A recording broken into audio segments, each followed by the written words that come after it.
At the gate in the morning really gives me a sense of why I'm here in California, having come all the way from Vermont. I'm energized. I'm just so happy to see the kids in the environment that they want to be in. It fills me with a sense of confidence and a sense of purpose, knowing that Chartwell exists on this little corner lot in this neighborhood. It all makes it worthwhile. The dilemma of the dyslexic child is a frustrating and discouraging one. Likewise, the parents of the dyslexic child are consumed by doubt, guilt, and the same frustrations and feelings of helplessness. Am I dumb or am I retarded are questions that pervade the lives of a dyslexic child. And from that first day of school, nothing, no amount of effort, seems to offer comfort to these kids or their families. So where do the parents of a dyslexic child turn? Unfortunately, there are very few organizations that address this very specialized problem.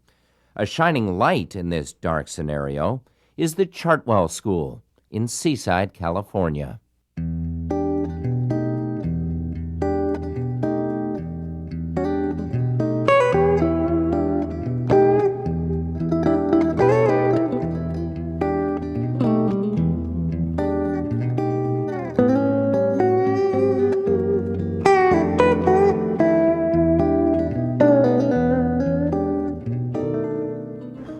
Dyslexia is a disability that affects 17% of all people. It's by definition a problem that occurs with bright people, people who otherwise can do a variety of things, but they can't read, they can't spell, and they don't function well in traditional school settings. Dyslexia is a language learning disorder, and while there are many theories as to the cause of dyslexia, its origin remains a mystery. Is it an inner ear dysfunction, or is it biochemical in nature? In reality, it doesn't matter to the individuals who have to contend with dyslexia. Dyslexia is a fact of life to these kids. And it affects their self-esteem and their ability to relate with others. It affects their whole quality of life. Their social interactions suffer. They tend to withdraw into themselves, and they take out their frustrations often at home. All the kids had these owls up on the board that they had drawn, and they were really cute, and I couldn't wait to see Carrie's. So I looked around on the board, and there were like 32 of them, because at the time the classroom size was huge.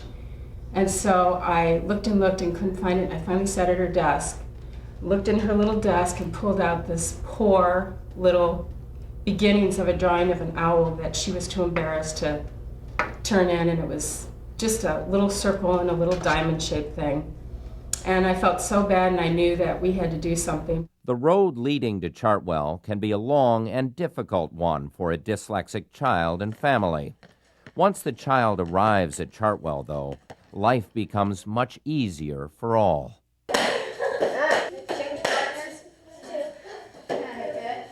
I just looked at my husband when I went home that night and said, she loves it there, she fits in, she finally feels like she belongs somewhere. She really felt that they could help her with her problems.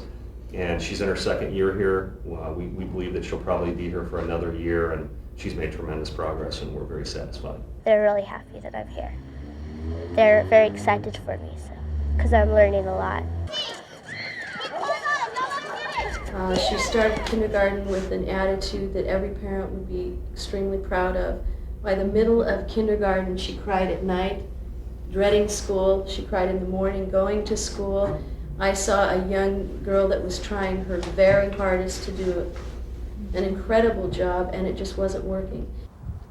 I was having a really, really hard time reading and doing math. And I wouldn't be able to go out to recess or eat my lunch until I was done doing these things. It really didn't matter what we did, it just didn't work. I would come home crying and telling my mom that I was having a really hard time, and she was really upset because she didn't know what was the matter. I was being punished for having something that I couldn't do anything about. It was absolutely terrible. I could not talk about anything that had to do with reading. Alex Mendiola is a very typical student at this school, classic in fact. Very, very intelligent, extremely creative. Alex suffers from a phonological processing deficit, which hinders his ability to sequence and segment the sounds found within words. Because of that, he has very great difficulty reading. I went to a church kind of school for a while. I was good, like reading the Bible. They told me that I could stop because I was messing up so much and making mistakes on words.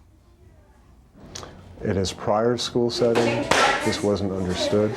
He was given no specific language-based instruction, and he felt that he was stupid. After coming to Chartwell, he realizes just what kind of potential he has. He's made tremendous progress, and he'll be able to tell you exactly what he does and why he does it. It's been a great experience. I get science, art, computer abilities. I get special teachers that know what dyslexia means, which really helps. Chartwell opened in 1983.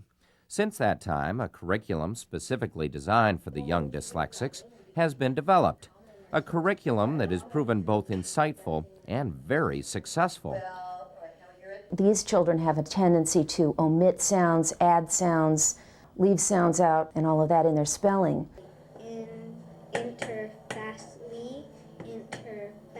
Working with the blocks and sequencing sounds using the blocks helps them to develop sound sequencing ability, work in different sequences. Computers play a large role at Chartwell, but in a way that's somewhat different than one might expect. The kids love it. The way we use computers at Chartwell is a little bit different than you would see in most educational situations. We're really using the computer as what's called an assistive technology device. We're using it as a device that compensates for difficulties that students have. I think I want to be a writer when I grow up, because I love to write. It's one of my favorite subjects. We emphasize writing as the main thing that we do with the computer. And then everything that we do with the computer is to increase the ability to express themselves in some sort of a written situation, with a few exceptions. And in those few exceptions, we take advantage of the students' oral abilities. Many of our students are very fluent speakers, and so we're able to give them an alternative means of communicating with the teacher. Some people think it's a disease, or some people think it's being stupid, but it's really not. It's just a different way of learning. The mission of Chartwell is to take kids with dyslexia and give them the skills and the self-confidence needed to get back into mainstream education, traditional educational settings, as quickly as possible. So we work with a whole range of kids from 7 to 14, all with a language-based learning difficulty, dyslexia, and from all socioeconomic backgrounds. And they come in, they're given small classes, a very structured, multisensory, sequential approach to language, and good teaching, and these small classes will give the kids success and the self-confidence that they need to be able to go back into mainstream education and advocate for themselves and have the skills to do well. Stuff they would teach you actually like worked when you tried it. It was like unbelievable. It opened so many doors. And when I finally moved on to like transitioning, it was like so easy. It felt like I never left the public system.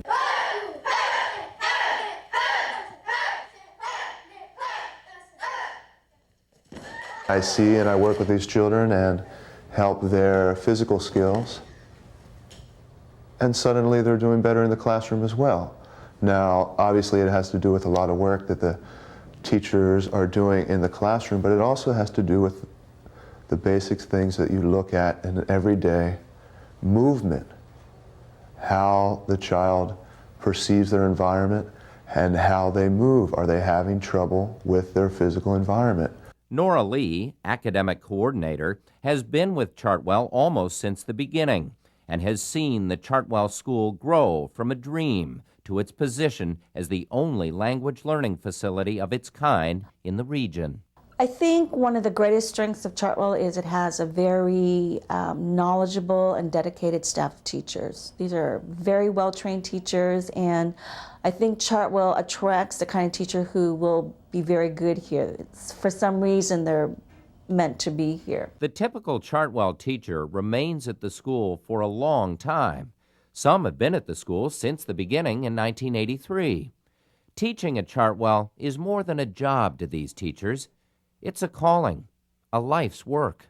Having taught in the public school in special services, always working with kids with a learning disability, you use a variety of programs. Everybody has their own program, and at Chartwell there is one way to do everything. It's structured, it is sequential, it is multisensory. Every teacher teaches the same way so that a student who starts here as a first-year student will get the same kind of education as a second-year student, and usually perfects it by the third year. If they're visual learners, they absorb it in that way. And then in addition, every aspect of the lesson, every concept and every skill is repeated and repeated from day to day and woven into the lesson again and again. So they have many opportunities to master these basic skills of reading and writing. Kids are such, I mean, it's just a priority here, and in the public school I didn't feel that way. There was a lot of concern about tests and scores and ratings, and here it's about your child. While the school has operated very successfully over the years, it is approaching a critical stage. The Imperial Street facility is woefully inadequate for upcoming classes. Classrooms are being stretched to their limits, even given their small size. We have 25 students currently on our waiting list. In the past, there have been 4 or 5. All of a sudden, we've got quite a few people who are interested in this. The Board of Trustees is really concerned about these at-risk students. Every day that goes by, every year that they spend in the mainstream school unremediated just puts them in greater risk of never reading at grade level. As in most endeavors, the Chartwell School's successes are tempered with certain trials and frustrations. Children on the waiting list beg to be helped. The athletic program is unable to host home games due to constraints of space and facility, and the music program is virtually on hold. But these problems are small, really, in the context of what the Chartwell School has accomplished in its short existence. The students that have come and gone on to bigger and better things, and the students who shall, are a testament to the mission of Chartwell. Chartwell will grow and remain the constant, the rallying point in these very special children's lives. I personally would invite anyone who's interested in seeing the program and the teachers in action to come out to the school. We have a short tour that's been established by one of our board members, and it's conducted by one of our bright-eyed students, and I'm convinced that anyone who comes out and takes the tour is going to become a believer.